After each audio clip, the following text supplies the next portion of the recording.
on to 100 guests. Show that has 100 guests. Ian and Ron, it's the best show.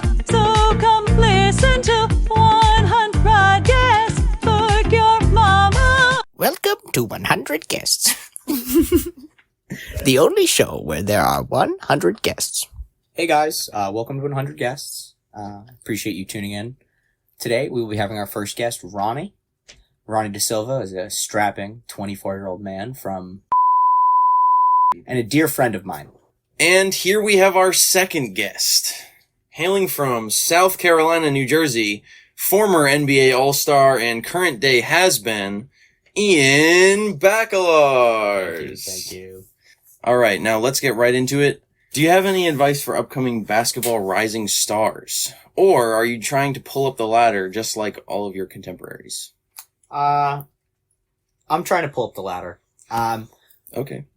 So, Ronnie and I are long-term friends. We've known each other for, 6 years now? Yeah, 6 years. Yeah. We met in college, at university. Me and Ronnie, joined a fraternity together and, The Kappa Deltas. Kappa Delta. And we spent, quite a large amount of time together over the years. We're basically common law married. At this point, it's more or so a domestic partnership. With all the abuse that comes with it. Oh my god. Behind closed doors. Off the record.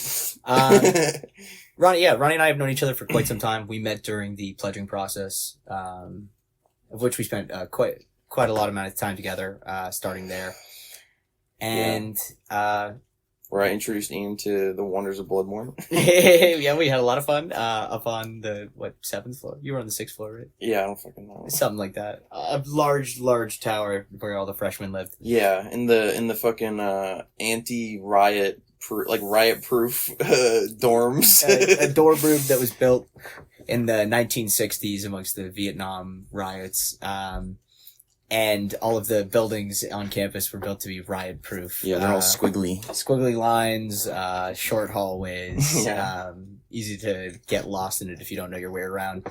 But I was about to ask, what was when exactly did we meet? And it was, after one, little social event early on at the beginning of the year. You invited me back to your dorm room, which we met our close friend Steve. And I had the one thing that immediately struck me about Ronnie was the fact that him and his friend had converted their 2 beds into 1 bunk bed. Yes. Ronnie had the top bunk in his room, and I remember asking, hey man, how'd you score that, right? You convinced your friend to let you take the top bunk? And Ronnie said, it's because I'm top dog. Yeah. And from there I was hooked. I knew I had to spend forever with Ronnie. What was the first time, I'm trying to think of the first time we went out, probably to the shitty Walmart near our campus, or, Yeah. Probably through some forced camaraderie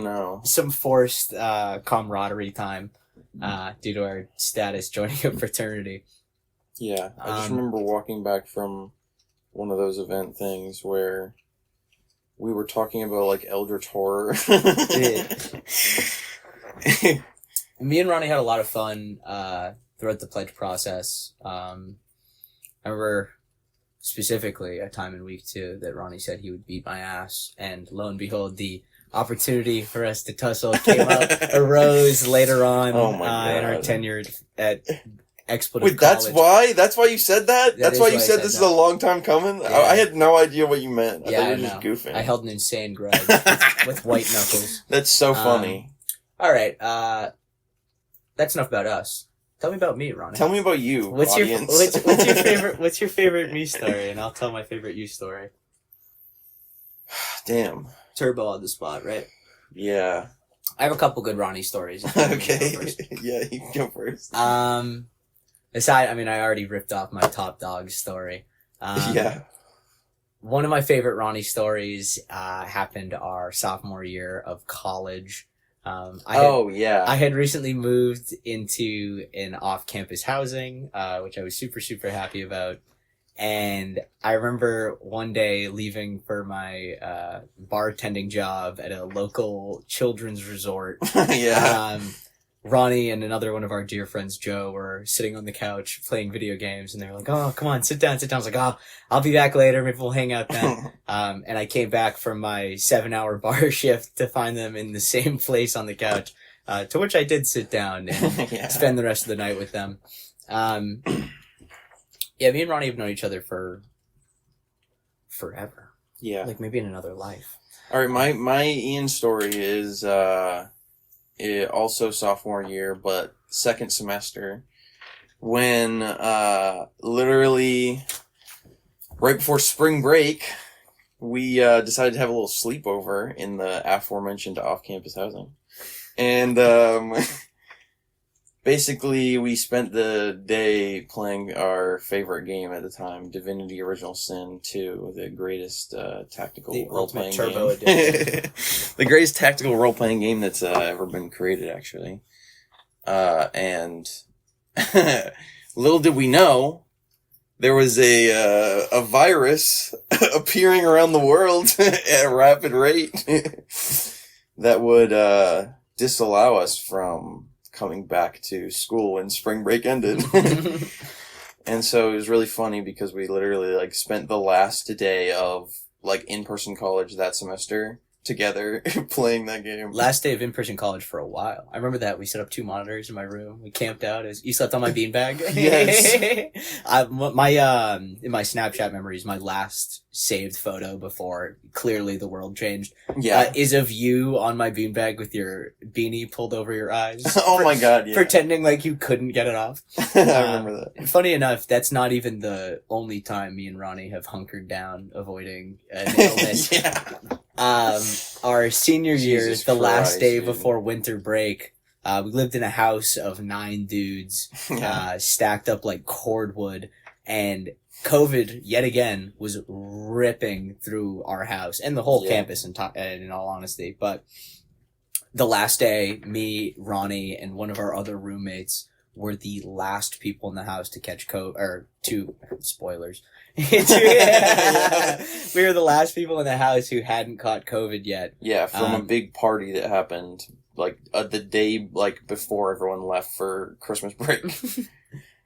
And us and another one of our friends had our own little sleepover share, Yeah, which we also yet playing again the played same Divinity: game. Original Sin 2. Yeah. Not much had changed. We had gone home. We thought that we had made it out. After my last class, I remember waving to Ronnie through his window, just out of fear of stepping back in the house and catching it. Yeah. I went home, hung out with some close friends, and woke up the morning and knew that I had COVID. Yeah. Maybe a bit irresponsible. And then I found out like a couple days later. yeah, there was a group chat that was like, People who got COVID Like, from this one yeah, party. someone had asked me if I had COVID, and I did, and they added me to a group chat of, I don't know, 30 odd people. Yeah. And everyone was like, yeah, we also all have COVID. Yeah, so none trying of to us- trace it back to someone. None of us got to do Christmas Yeah, that so- year. lived in the basement for that week. Yeah, it was my awesome. parents brought steak and left it at the top of the stairs, Oh my like God. I was a prisoner. Yeah. But like a really wealthy prisoner. Yeah, like a prisoner in Norway, Yeah, or like a- something. Mr. Beast challenge prisoner. I fed 100 prisoner steaks. I'm actually glad you brought up Sounds Mr. fun. Beast, Ronnie, because you've actually come across very recently a new affliction and Affliction. a fatal attraction to the Mr. Beast video, and I'd honestly love to hear more about how that's affected you, I what draws you in. think it's all his money, actually. I think that He's so cool. he's so cool. I wish I had I wish I had $1 billion. a good No, $1 okay. billion. I think that Mr. Beast, I like Mr. Beast because he's like the most irresponsible, rich person ever. Like he's constantly spending ridiculous amounts of fucking money on literally 20-minute long videos. And yeah, sure, those videos are gonna do crazy views. He's gonna get a fuck ton of money off of them. But then he's got 6 other fucking videos that he's also spending like crazy amounts. Insane. The amount of times that he just like gives away $500,000 or like almost $1 million is, it's crazy. So you subscribe to him in case you run into him and he says, if you're subscribed, I'll give you another guest. No. No. I don't know. I just think that, I don't know. He's the most ethical capitalist because he literally doesn't care about money. Like, he like almost went bankrupt this year because one of his videos, he like put a guy into the supermarket. Supermarket, yeah. And the dude was like, I'm just gonna stay here forever and just make like literally fucking. He was getting what, like 10 grand a day or something? Yeah. And like literally I think he got I'm not, you're gonna have to 600K or something. You have to drag me out of there, man. Or like he got like 500K. But yeah, like not only did Mr. Beast buy this whole fucking supermarket and fully stock it, which I'm sure is not cheap to do. Yeah, in its own endeavor, you know. And then on top of that was paying this dude $10,000 a day to live there. Yeah, you'd have to drag me out of there. That would be, I mean, exactly. Just in the perspective of like, you know, how long it takes you to make 10 grand. Yeah. You're just earning it at a but rate that you realistically, most people never will. I just think that, like, cause who else is doing that? What other millionaire/billionaire is that irresponsible with their money? And there's also something literally said no about blah, blah, blah. You know, he took a grocery store in a community and. Well, I mean, we don't know if it was fucking. He probably like just built a fucking grocery store. Who? Yeah, literally. Who fucking probably knows? did. I mean, it's not. Or it was like an abandoned fucking building, and he had it like food line. refurbished. Refurbishing and fully stocking them. But that's the point, right? He has so much money, but then he fucking buys a grocery store and then gives away 500 grand to some random fucking dude. Yeah, and no one else is doing that. On the vein of like, you know, him being like an ethical capitalist, we talked about this a little bit the other day. I mentioned like the Mark Cuban thing and the cost plus drugs, like the med company. It operates at net zero, which is dope. He said something recently about like, I paid $128 million in taxes and blah, blah, blah. Of course, a shame where those taxes are going. Yeah. But I think it's a cool spectacle. I can also see the appeal of a Mr. Beast video in that it is like every single one in its essence like an excess video. Oh yeah, definitely. It's got like the same type of appeal of videos where remember the videos from like 2014, probably even before, where people were like, I threw 100 iPhones in my swimming pool. Yeah. It's like, and I remember like sitting in, there was always that sentiment of like, those videos post, and then in the comments, people are like, I'm 14, and I would have loved that iPhone. I would have taken good care of it and played Angry Birds on it. But then Mr. Beast is like, oh, I'm gonna give away a fucking 10,000 iPhones or whatever, you know? Yeah, and the blindness thing was cool. The blindness thing was cool. Obviously. He caught a lot of flack where it was like, you should have set up a program that does this instead of spending all the money and just going there. Yeah, and it's like, okay, he could be smarter with his money. 100%. But Mr. like, Beast, low-key, like, that's the thing, like, as I wonder who these people's PR people are, because, like, in a day, you know, any one of a list of hundreds of people could literally just be like, I'm going to, like, fix the water in Flint, and they'll just, like, I'll be a hero. I'll have a statue erected. Yeah. Like, the next week. I'm sure there's a bunch of fucking red tape, though, like, government red tape around it, where you're like... Yeah. And that's the thing too, right? It's like, it's too much of a hassle or whatever for these billionaires to hire someone to like go through the red tape. Obviously not. Well, yeah, it's really not. I mean, they would probably hire someone to hire someone to sort it exactly, out, right? Yeah. It would be nothing. No, money, I get that. Money can fix most of the world's issues, but because people want to hoard it, it doesn't. I work with a lot of like RFPs and like, you know, state, and like local like town bids. And like the RFP process is like mad convoluted, just like everything. Like, you know, the streaming, there's, you know, 100 different, you know, streaming services to watch whatever. Yeah, right. Like the cable model has just become more complicated. Yeah. And there was I'll get back to it in a second, but, we work with like a lot of RFPs and stuff, and like it is a really convoluted process in that same way. Like, there are now platforms that, you know, these organizations probably pay, you know, a couple $1,000 to, and all the platform does is manage bids and RFPs. So like, you sign up to be on a vendor list, which is usually its own horrible red tape bureaucratic process. Yeah. and then from there, you get an alert that a bid in your field has come up from one of these places that you signed up for. Then you have to submit a proposal, and then you have to wait for a board of directors to look at the proposal, compare it, wait for everyone else's proposal, compare them. Then, they start looking into the reality of using you or whatever. What is an RFP, sorry? Request for proposal. Okay. So it's a request for a quote, right? Okay. And that's ridiculous. Sorry, total sidebar. Yeah. Streaming thing. First of all, did you see the Pokemon streaming guide? No.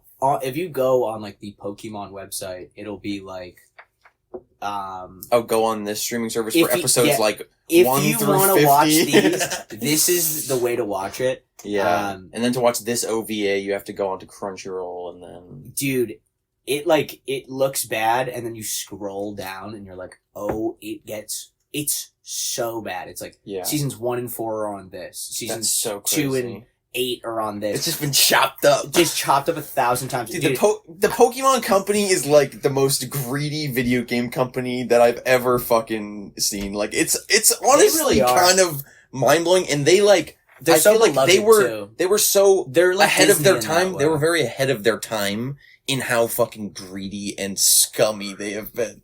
Releasing 2 games that are the same game, but you just have exclusive content in each of them. I think that's for a couple invented reasons. that shit. That is true. They invented that shit. The version exclusives, and also not even just that, but you need another person and you need the link cable, or and I could just buy both games. the Pokemon is whenever there was a peripheral for any console, Pokemon's been in on it. Exactly. There was something called the card reader for the GameCube, or maybe it was for the GBA.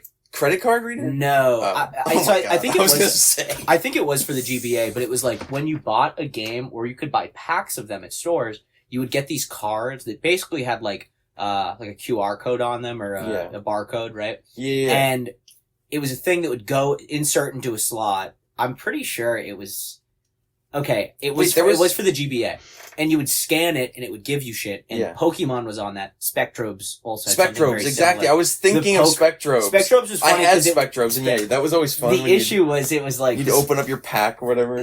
The Spectrobes issue was that it was just a mapping of 9 points or something.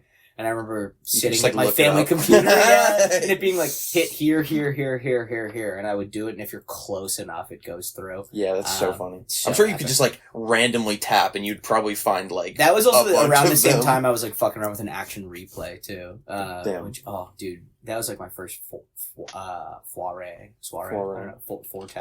I don't know. Something. I dipped my toes into looking into the guts, Yeah, modding, cheating, hacking. Pokemon was really greedy early on because it was no other company was doing that, dude. No other company. It was really cutting edge. Doing cutting edge for profits. It was literally. Yeah, they were inventing new meta, and a lot of people did follow suit. The largest media conglomerate ever. Or media IP or whatever, but. Yeah, and there's some cool aspects to Pokemon of there's a really cool community aspect. Finding out that another grown man I work with plays Pokemon is I'm oh, we're boys now. We're best friends because we both know who Caesar is. Yeah, because you both worship the same. And I mean, I also, yeah, that's true. I would also love. I can't talk shit on Disney adults ever again, bro. Literally, yeah, it's all the same. Literally. I'm such a fan. It's all the same shit, dude. They drop plushies. Pokemon, and I'm, literally considering buying them. It is so funny because I feel like Nintendo must hate the Pokemon company because they bring their stock down so much. Yeah, they also outsource a lot of all the games are outsourced. Yeah, exactly. But that's the point, right? It's you're Nintendo's entire fucking strategy since Mario has been release the highest quality games, make sure that we have are known as the company that releases good games. Which is really funny because you look at Scarlet and Violet, the most recent Pokemon release, and it was so bad. Yeah. Pokemon's kind of fallen into a Call of Duty release schedule too. They're releasing basically yearly. They just nearly announced 2 games. right. Well, the games are basically the same. They're reskinned and they move Yeah. like a couple assets over. Exactly. But there was a really cool. So the newest release just dropped. They announced Pokemon ZA, which is cool. I'm excited for it. It's another game in the Legend series, which is like a huge step out. That's one where you can like dodge roll and like, sneak up on them and stuff. Yeah. Very cool. But they also announced that it's like 2 years out, which like when your fans are cheering because you're taking longer to make your game, it's like, damn, bro.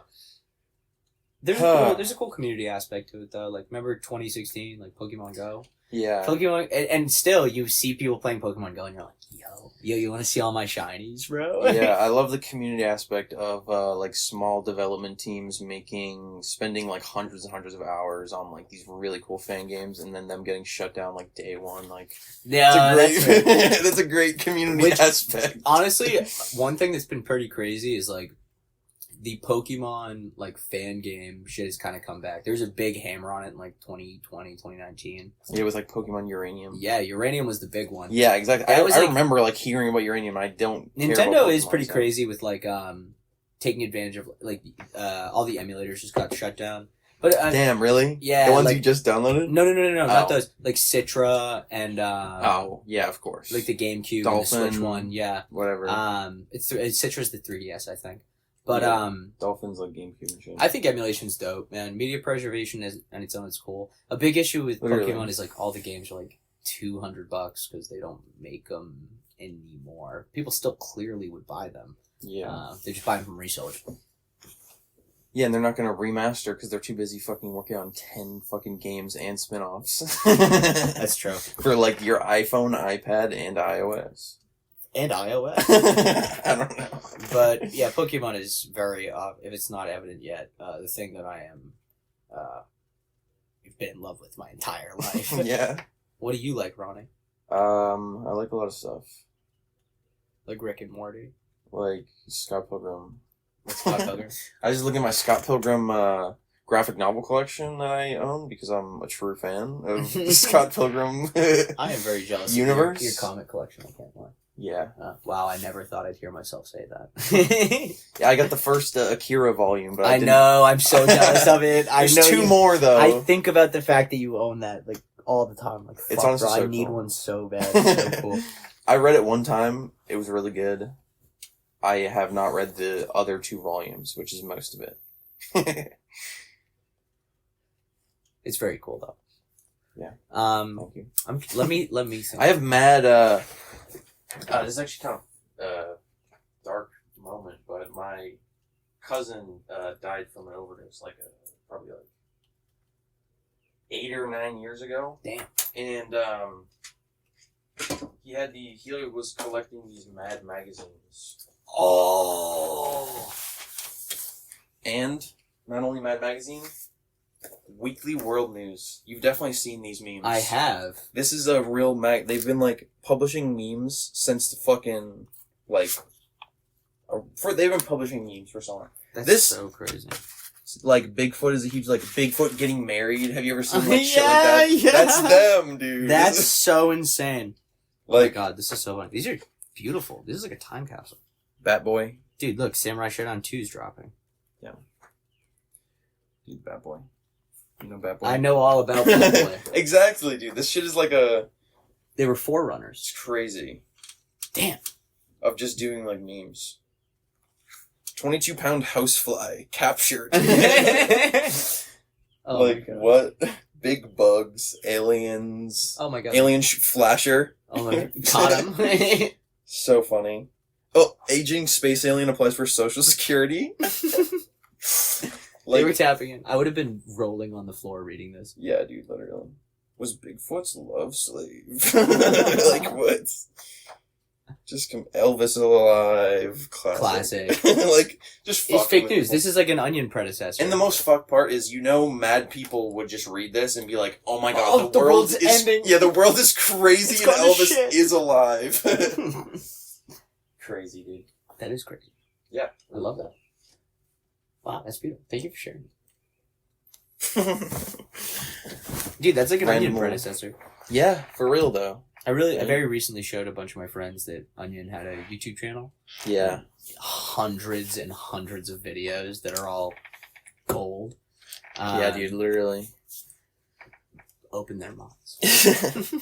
The Onion's, like, Israel fucking video is literally so poignant. It's crazy. It's like from, like, 2008. They've been rather spot on for, the longest time. Yeah. The War on Halloween one's really funny. Mm. Where they're like, are we losing the true meaning of Halloween? The Fast and the Furious writer. Yeah. It's like a 4-year-old all-time kid. classic. You know that's my favorite. That one's so good. Oh. He's like, the car crashes into the other car, and then... Sometimes it's fun to, like, kind of lock in and watch, like, a...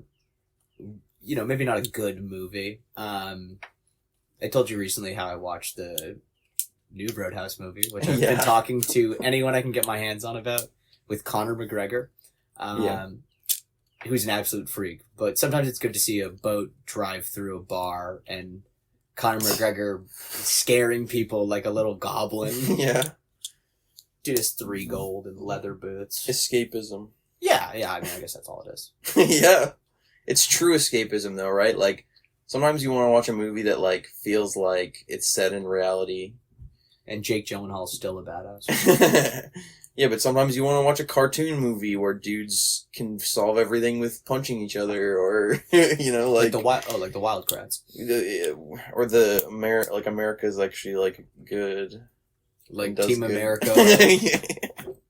Dude who's only seen Team America. I'm getting huge Team America vibes from this. That movie's great. No, it's not. It actually is a little good, man. I watched it recently.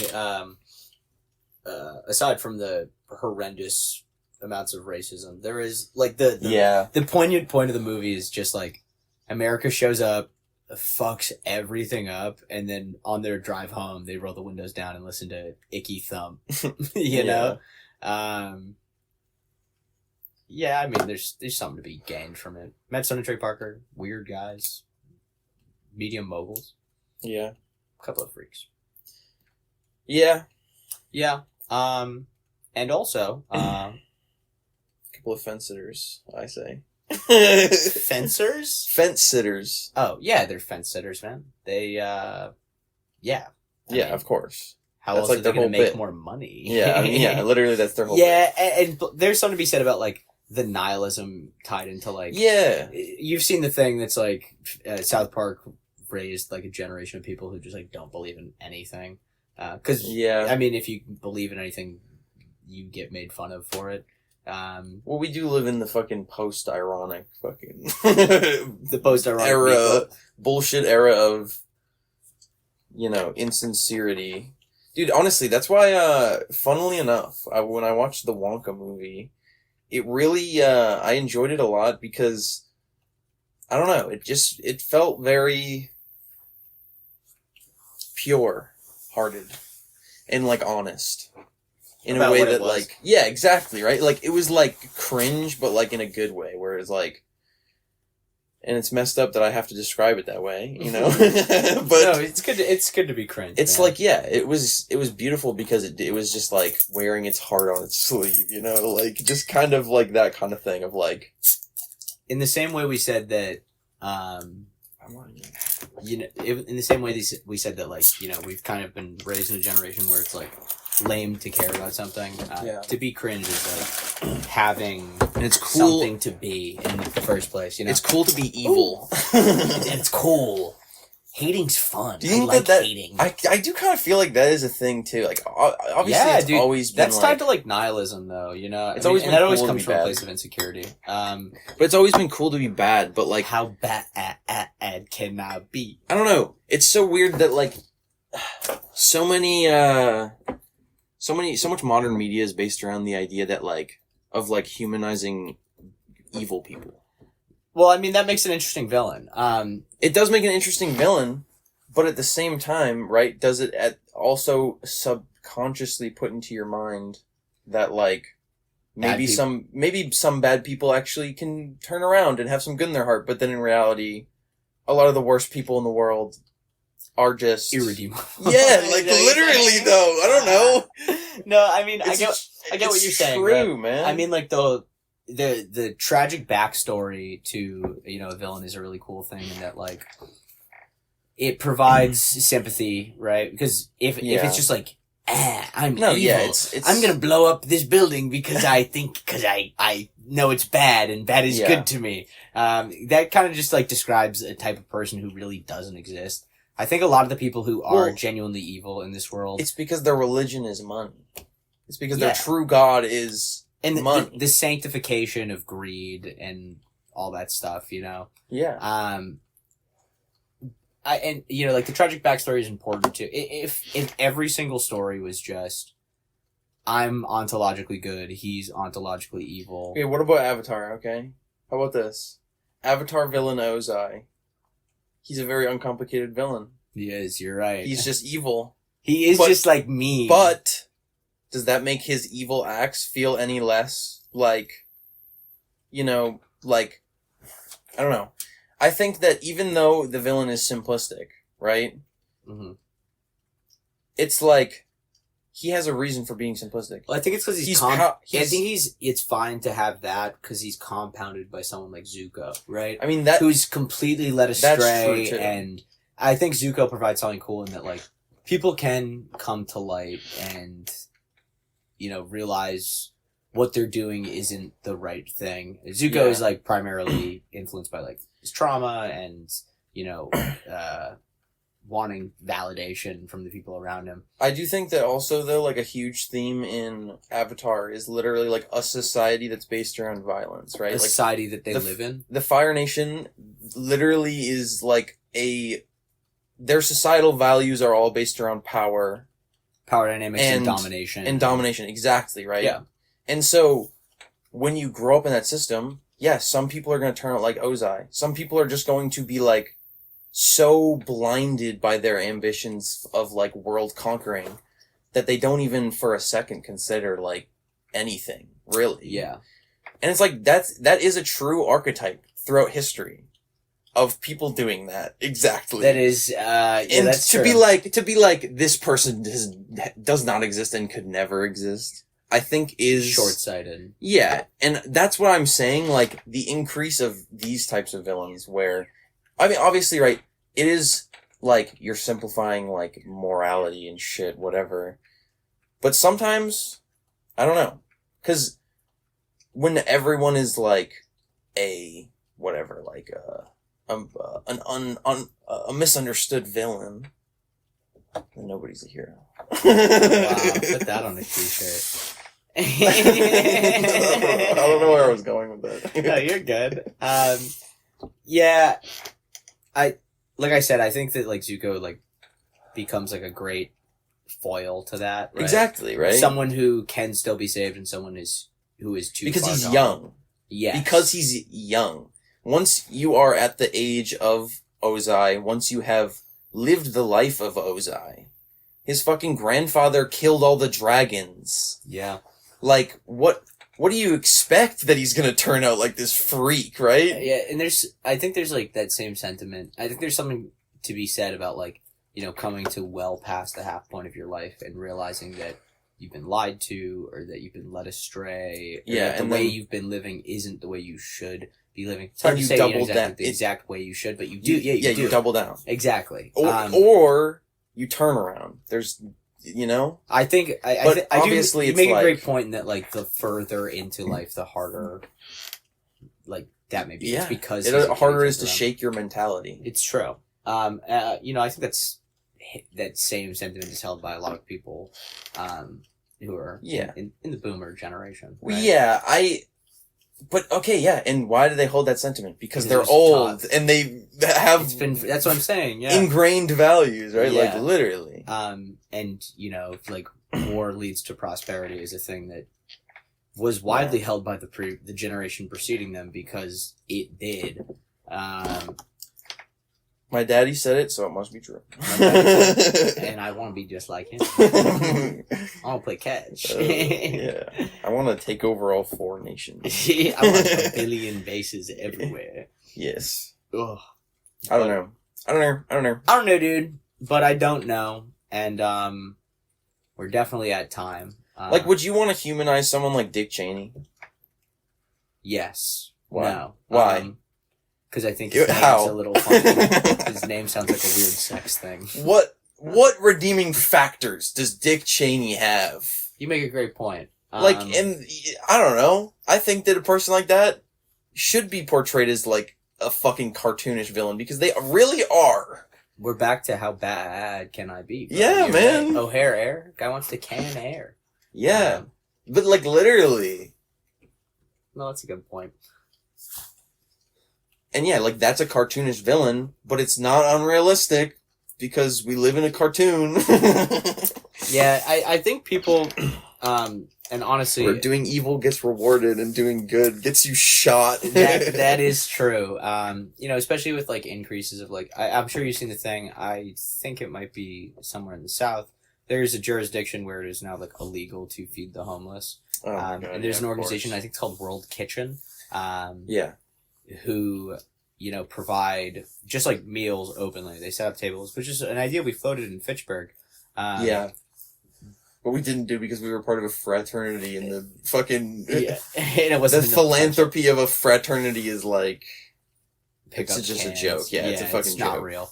It's not real. Fraternities are fake. Fraternities are fake. Just hang out with your it's friends. It's a psyop. They literally, and that's actually it's a great, psyop to make you think that you have to pay for your friends. Yeah, and realistically, that's a great circle back. I remember one time I held quite a few chairs in our fraternity and responsibilities, and one of them involved signing into an online call over to COVID for any sitting e-board members.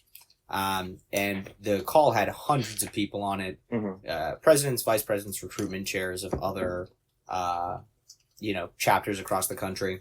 And we're on with our national organization, which is, these people have the same sliminess as used car salesmen or televangelists, slicked back hair, mouth full of veneers. Yeah. The only thing real about them is the shit that comes out of them, you know? Yeah. And we were on this call, and over COVID, the amount of dues we had to pay nationally had increased. Yeah.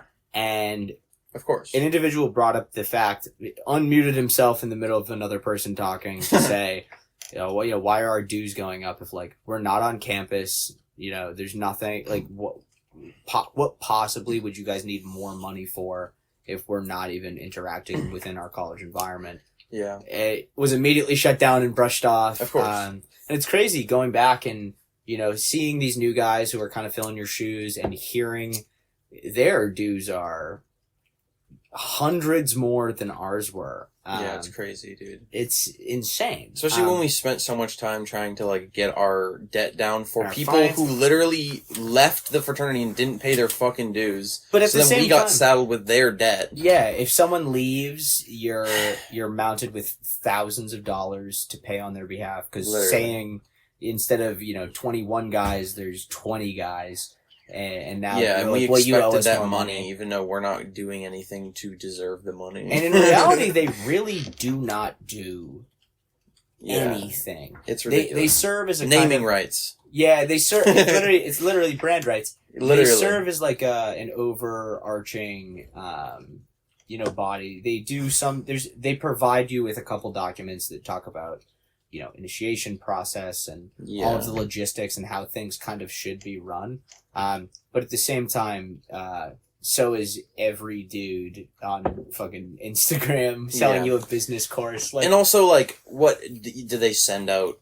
Officers to uphold these rules and regulations at like the larger like fraternity. You're right. It is generally all self-reported. And it's like obviously they're just gonna do whatever the fuck they want. It's kind of like as long as you pay the fucking $4,000 a month to fucking. It's kind of like Vault Tech, low key, bro. Yeah, I haven't gotten that far, dude. I'm only on episode 3. Just watched episode 3. The new Fallout show is really good if you haven't watched it, but I'm on episode 3. I'm on episode 3. Yeah, the fraternity is like this dude brought up the fact that our rates were going up, and which again for absolutely nothing. There's no type of aid they provide. You come back and report. They're like a mean boss. You come back and report, and they're like, nothing's good enough. Do better. And pay us more money. And pay us more money next year. Because there are cool skills and values to gain from it if you're in the right environment. I feel like we kind of lucked out in that we were surrounded with a generally good group of guys who, take no bullshit, say no bullshit. Bro, fraternity is a pyramid scheme. It is. Prove me wrong. No, I'm like... no, I won't. I'm really like is. Steven Crowder. I'm going to go on a college campus. Fraternity is a pyramid scheme. Prove me wrong. Maybe we are expats, bro. Maybe we're current expats. I didn't say that in your intro. Oh. Cut that. Yeah. Yeah, but it's like, realistically, like, when there was just, like I said, 9 of us stacked up living in a house, it's like, why are we paying someone? We all know each other, Yeah. right? And even if we just did the same shit we were doing, what would it have really mattered? And then we wouldn't have to, like, get dressed up once a week and have, a meeting You where... could literally still do that. I think meetings are generally good, but, just to align, initiatives. But at the same time, it's like, you guys can just do that, Yeah, and also how much of meetings was just being like, we need to pay the big overlord in the sky, because otherwise he's going to smite us. Probably about 25% of the words spoken in any meeting we ever went to throughout college was just like, money. We owe money. We owe a ton of money. Yep. You're taking on generational debt. We're not doing enough to make more money for the big overlord in the We sky. joined There Was Debt. We joined... Literally. We're down. Yeah, we are in the red. We were born into the fraternity with original sin, and then expected to... Like divinity. Yeah. Oh my god. Well, we were expected to repent for it. With money, with tithings. Tithing. Like, literally. It is dead It's tithing. a church. It is. It's feudalism. Holy fuck, I just realized that. Yeah. We should go back with the document. A church of friends. Church of Friends. Wait, fuck. Church is about making friends. Fuck. Church It's is just a about church. That's a great It's just a point. church with... There's literally a Bible. Holy fuck. There is. Yeah. Dude, what the fuck? Yeah, wait a minute. Wait, Are we in we a joined a cult? cult? Yeah. Oh my god. We joined a Cultcast cult coming soon. cult to manhood. Like, literally. That's it. I mean, a cool thing about the We joined the fraternity- Knights Templar. Something I had to be a But bit lame older edition. to realize was, especially going into the working world and meeting coworkers, people don't have like a third space, right? You're talking about this. We've talked about it. I talk about it to anyone I can get my hands on if I'm being real. Because I think if people had third spaces, we would just be way better off collectively, at least in the mental sense. Just a place that's not work, that's not or school if you're educating, or home, the place you sleep. But a third space Place you can go sleep to. and jerk off. Yeah, well, I mean, that's a given. But a place you can go to where you have a separate sense of community. There's you're really under no social contract, like getting fired, other than, the normal one of just being kind to the people around you. And I think there's a lot of ways to find it. You can take up a hobby. You can take up a fucking hockey beer league, or some type of sport, or you can go take a pottery class or volunteer somewhere. Yeah. But I think so many people lack a third space, and that kind of leads to a lot of the same, festering type of grossness, right? And I think those are the cycles that people get caught in when they fall into those cycles of, I'm going to conquer the world, or, I suffered, why shouldn't they? Literally, dude. And blah, blah, blah. You do most of the suffering within your own head. But I think that gives people a platform to... induce more suffering upon themselves. Yeah. You know what's funny about that? Because I've been reading the Foundation series by Isaac Asimov recently. Oh my god, okay. He's literate. He's well read. I listened to it. No, that counts. That counts. I think audiobooks count, bro. Yeah, as long as you're maintaining the information, who cares? I feel like I remember it better when I'm... Low key. You can listen to it while you drive. Yeah, well, I listen to it at work, so... There you go. It makes the day go by faster. But there's a character called the Mule. This is spoilers for the second book of Which Foundation. came out in 1960 something. If you haven't gotten to it yet, it's your fault. Yeah.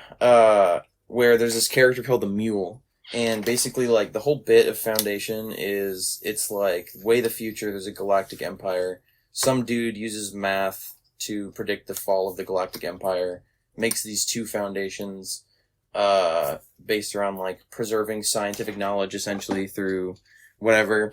And since he basically, like, did all these calculations using this math that, like, predicts human behavior to figure out that, like, if he made this foundation right, it would, like, whatever, save the galactic empire.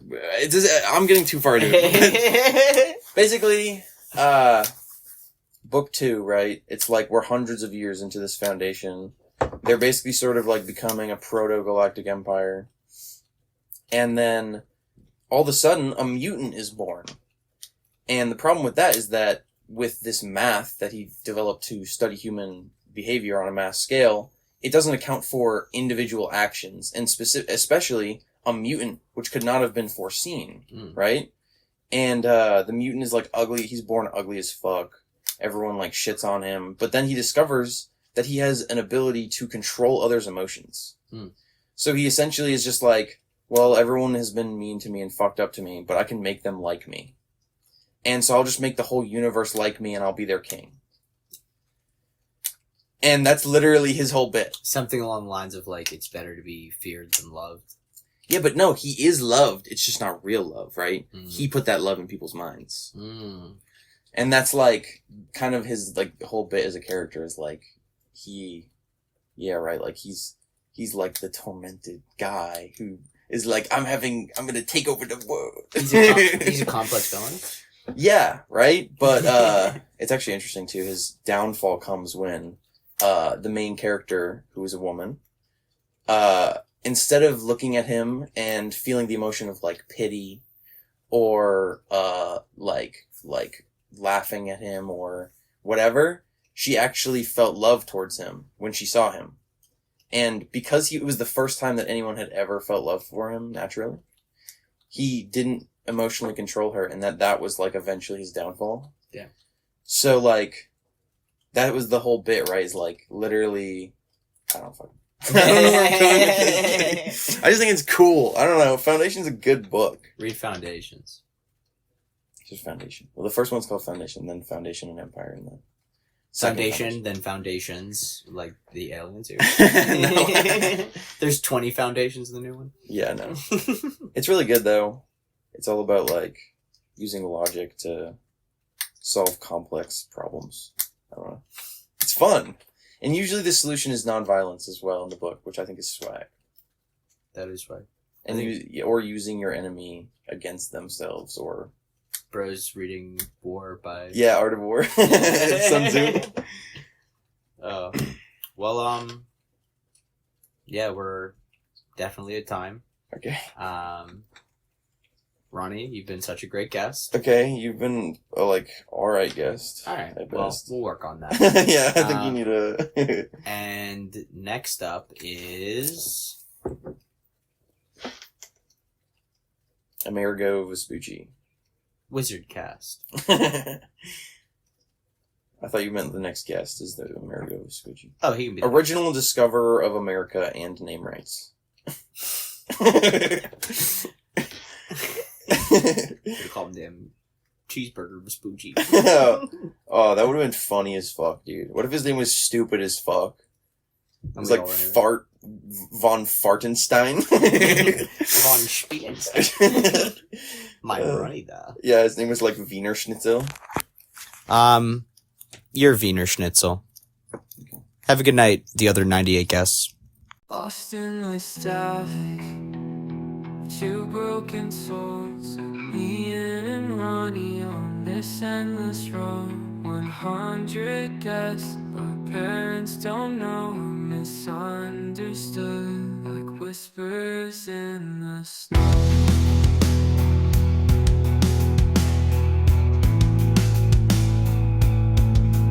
We pour our hearts out through the podcast mic, searching for meaning in the endless night, no rules to follow, just trying to find some solace in chaos, in a world so unkind. Our voices are screaming.